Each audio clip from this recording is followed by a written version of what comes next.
This is Suzie Soule of BestRockList.com, and I'm here with Mallory Knox. How you doing? Good. How are you? I'm very well, thank you. Yeah, it's been a nice day today, that's for sure. Okay. And you are? My name's Mikey, and I sing in Mallory Knox. Okay. You guys are from the UK. That's right. Okay. And you're named after a character from the movie Natural Born Killers. That's correct. Yeah. Juliette Lewis's character, Mm-hmm. right? Yes. Do people show up to your shows and think that they're going to see a female singer? It happens every now and again, yeah. I think the better we get known in a country, like, the less that happens, but it certainly happens on the odd occasion, for sure. You were on tour earlier this year with Sleeping with Sirens and Pierce the Veil. Yes. Pierce the Veil and Paris are both here on Warped Tour. Do you hang out together? Yeah, well, I mean, as all great bands do, and Paris and Pierce the Veil certainly are great, they're always very busy. You know, but we always find a little bit of time between us all to, catch up here and there. So, it's one of those things where, you're good friends, but you understand that people have got things to do. Okay, now this is your first year being on Warped Tour, correct? Sure. Okay. Yes. So it's 2015. Have you learned any lessons while you've been on Warped? Absolutely. I mean, Warped Tour has kind of reminded me where we started out.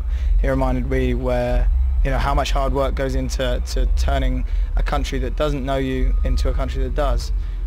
We've been very fortunate in the UK and elsewhere that we haven't had to worry about that for quite some time. But in the States, it's really given us the push and the realization that hard work, working of your own merits and of your own mind can really take you somewhere. And that's probably the thing that I've been reminded of, and more so than taught on this tour.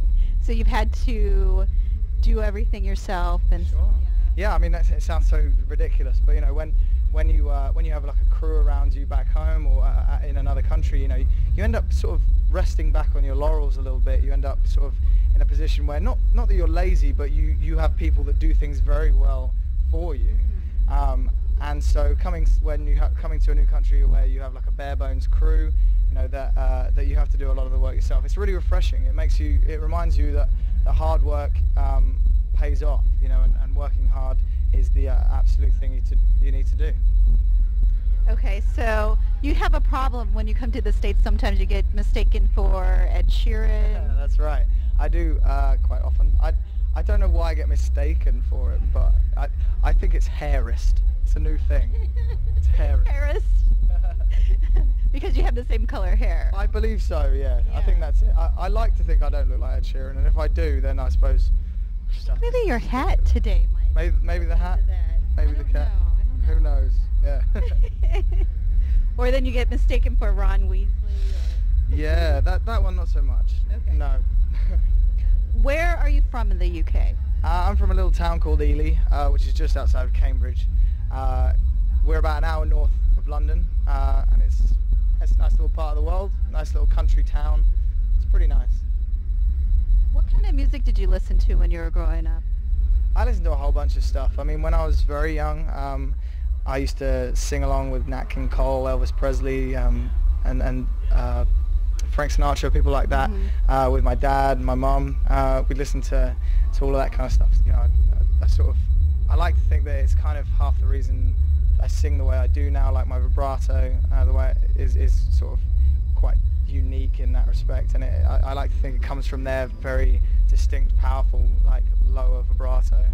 As I got older, I mean, sort of a lot of the stuff that many people my age did when they were young teenagers, I guess, like a lot of new metal, Linkin Park, Limp Bizkit, Papa Roach, and then I suppose nowadays and over the past few years it's been a lot of sort of like folky, kind of more mellow stuff.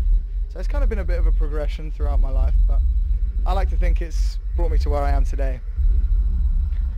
Who are you listening to now that you would say would be new? Right now, I'm listening to a guy called Vincent McMorrow. He's a singer-songwriter that's just absolutely incredible. Noah Gunderson, again, another fantastic guy with a guitar. Kind of those sorts of acts are more my thing nowadays, that's for sure. The floor is moving where we're at. The melodies in your songs are really catchy. Some songs, it feels like, have underlying dark lyrics, maybe sad lyrics. story behind some of your songs? Maybe. I'd say there was a story behind just about every one of our songs. Okay. Whether or not it's a fact, it's sort of from personal experience, or whether it's more of a fictitious character, depends on the album. I mean, our first album, Signals, was a record that we wrote primarily as putting ourselves into the position of a character who is in this awful scenario, empathizing with that kind of way people are and how they end up, and exploring that in that way. Our new record, Asymmetry, was a lot more personal. It was more to do with sort of personal things that we've been through over the past couple of years, and in that sense it was a lot more raw for us, that's for sure. Okay, so back in England, how much does social media play a part in connecting you with fans, do you think? Is it as prevalent as it is here? Because here it's like everybody's on their phone constantly, even during a show. Of course. I mean, I think the ultimate allure and the ultimate draw of the internet is that it removes barriers, it removes boundaries and countries and all that kind of stuff. It's a big global network and it's a big global community, so much as it is here, it is very much like that in the UK. Social networking is a big deal, yeah.